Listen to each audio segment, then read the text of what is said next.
Good day mga kajugol. So meron tayong simpleng question na sasagutin ngayong araw. Tapos i-share ko sa inyo yung shipping natin ngayong araw dun sa ating suki. Ayan. So yung una nating question, dapat nga bang maikumpara yung simpleng filtration system natin sa mga aquarium compared dun sa mga walang filter. Yung mga ano lang, yung plants lang.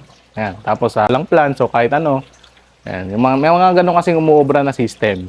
So dati naman, nakita nyo yung mga vlog natin, yung una ng Jugol Fish Hub. Marami tayong ganun, di ba? So meron tayong mga tabs na talagang ref tab lang, tapos walang kahit ano, tapos green water lang.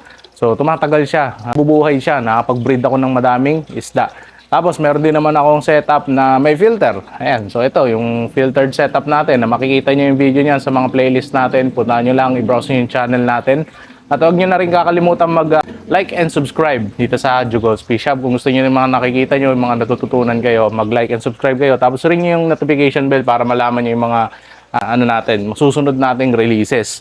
Tapos ngayon, meron tayo dito, share ko muna yung ating, may nag-order sa atin. Ayan, grabe guys. So, ayan. So meron kasi tayong reseller packages.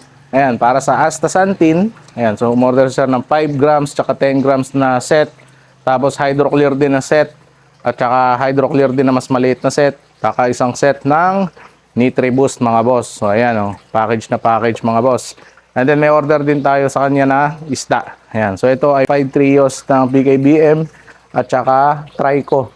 Trico yata isang trio tapos mga previous na lang. Ayan, so ito yung mga nakuha sa atin ni Bossing. Maraming salamat. And then hinihintay ko na lang siya. Then ilalagay na natin sa styro yung mga isda. Ngayon ang ginamit ko dito, ayan, magtatanong na naman, bakit kulay green yung tubig? So ang ginamit natin dito ay Acriflavin. So yung Acriflavin HCl mga boss ay antifungal, antibacterial, ayan, para sa mga ganong sakit. So magkaiba siya sa methylene blue at ang kailangan yung, pwede siyang gamitin sa mga shipment na ganito. Pero tandaan nyo yung dosage nito ay iba-iba. Ayan, kasi yung ginamit conversion nitong Acriflavin ay ito, yung Lucas Top. Tawag dito Lucas Top. So ito galing to Indonesia. Tinry ko ito matagal na eh. Ayan, galing Indonesia.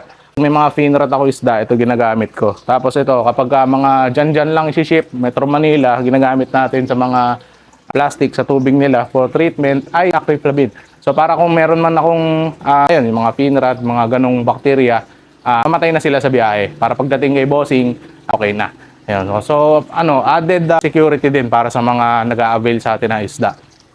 Ngayon naman, ayun, meron akong isa ring video, pinag-usapan natin methylene blue na lagay sa tubig. So yung methylene blue guys, para hindi malason yung isda natin kaagad sa ammonia.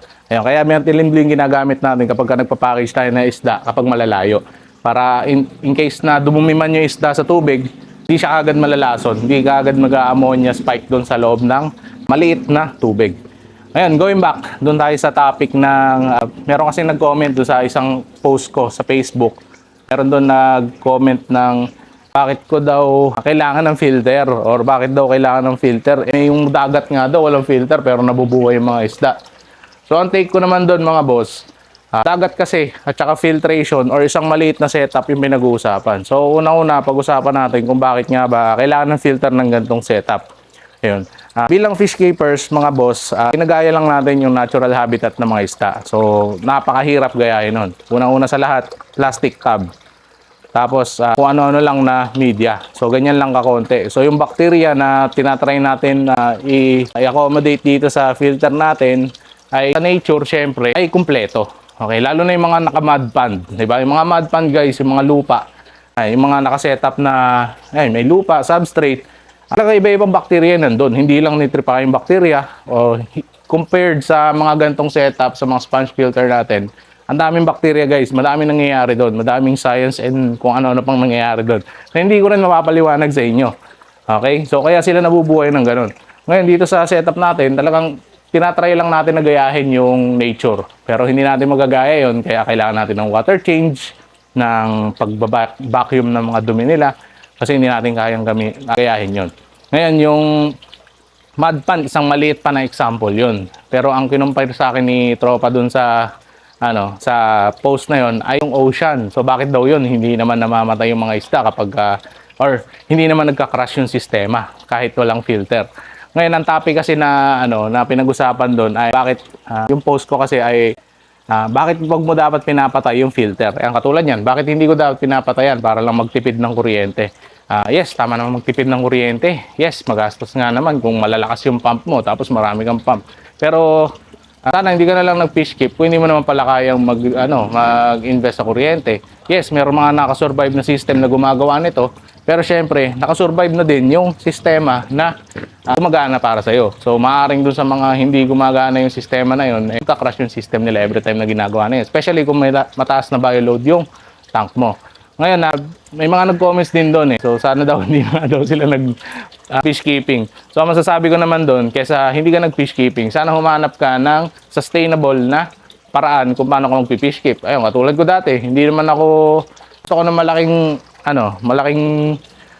low maintenance na tub. So, ang ginawa ko, nag-rep tub ako. Tapos outdoor, tapos minsan may halaman. So, ayun, gumana sa akin. So, yung setup na yun, magbabalance out yun in the end, mga boss. Lalo na kung may green water, lalo na kung may filter medias, magbabalance out yun, and then, yes, makakabuo ka ng ecosystem. Pero, syempre, kailangan pa rin ng water change. O, tapos, meron nag-comment, sa kanya daw, wala daw water change, isang taon, o ganyan, ilang buwan. Gagana naman yun, mga boss. So, yung mga isda naman, makaka-adapt yan dun sa kung ano yung meron sila. Ayan, katulad nitong tank ko, madumi. Ayan, so, kasi ito, kahit wina-water change, yung sponge filter niya, hindi ko alam kung kita dyan eh. Sponge filter niya, saturated na ng dumi. Ayan, so, kita nyo, lumulutang pa din yung mga dumi. So, ito, kailangan ng pigaan. Yun. So, kailangan ng maintenance. Ang sinasabi ko lang, ay hirap ikumpara yung nature sa artificial. Ayan, sa ginagaya natin dito sa fish keeping. Ayan, pero gagana, mga boss. May mga times na gagana, pero science-based, hindi siya advisable na pinapatay yung filter mo kasi magka-crash yung system mo. Yung mga bakterya mo mamamatay, puproduce ng ammonia, o kaya yung, ayan, yung katulad niyan, kahit yung malaking ganyang filter, pag namatayan, walang oxygen, walang water flow, magka-crash yung system mo. So, Google mo na lang, boss, kung mapapanood mo tong ano na to, itong video na to, at sana mapanood mo. At, ayun, so maganda dito sa explanation na to, sana maintindihan mo. Ayun. Tapos ang last, tawag dito, hindi ko pa pala nasabi, yung last analogy is yung comparison daw ng tubig sa isang aquarium. So, ang aquarium natin, merong, let's say ito, 100 liters. Ang ocean, boss, o karagatan, merong billions of liters of water. Which is, kung may namatay man ng isda dyan, o merong isang stagnant na bahagi, okay, hindi kaagad maapektuhan yung buong ecosystem. Isipin mo, ang tanging change lang sa sa temperature o sa bumubuo dun sa water parameters ng dagat. Pag may nalulusaw ng mga iceberg, mga boss, malalaking bagay yon para sa mga ganong bagay para makapag-produce ka ng certain change. Kumpara mo na lang dun sa, let's say, sa swimming pool. So, kailangan sa isang maliit na swimming pool, kapag ka may, let's say, ayan, natural naman sa, yung may umihi. So, kapag maliit na swimming pool, alam mo kaagad na may umihi. So, affected ka, di ba? Pero pag sa malaking swimming pool, may umihi na isa, hindi mo kaagad malalaman. Di ba? So, yung analogy na yun, mga boss, sana masabi sa'yo kung paano, gaano kahalaga yung comparison ng laki ng volume ng tubig compared sa isang maliit na tubig. For example, na aquarium natin. So, dito, kahit dito, 20 gallons, may namatay na isang isda, boss. Magkakrush yan. Okay? Ammonia spike. Kaya nga ammonia spike ang tawag. Kasi may namatay na bulok. Produce ng ammonia. Ayun, spike ka. Ayun. Yung sa spike na yun, maraming pwedeng maidulot sa mga isda. Then lastly, para sa shoutout natin, ayun, maraming salamat kay Maulin Natab. So, siya yung fish keeper natin from California. Ayun, shoutout sa iyo, boss. And sana makabalik ka na sa pag-fish keep. Ayun, and visit ko siya, mga boss. Kasi ayan, nag-fish keep siya dun sa, nagbibigay siya mag-breed ng molly at saka iba-ibang mga isda. Ayun, katulad mga swordtail dun sa California. And ayun, supportan natin mga kapilipino siya na nasa California. Ayun, maraming salamat sa Lord sa pag-support and ayun, supportahan ka din namin. Okay, ayun, and going back, siguro i-start ko na ayusin to, i-double check ko. Tapos, tingnan natin kung ano pa yung mabibigay natin na freebies. So, yun lang, mga boss. Ayan, sana nagustuhan yung content natin ngayon. Sana naging fruitful. Sana makabuo tayo ng magandang discussion. Walang hate. Ayun, mag-discussion tayo. And ensure ko naman sa inyo na laging facts yung makukuha nyo dito sa Jugols Fish Shop. So, maraming salamat sa panonood. Don't forget to like and subscribe. And kita-kita tayo susunod na video.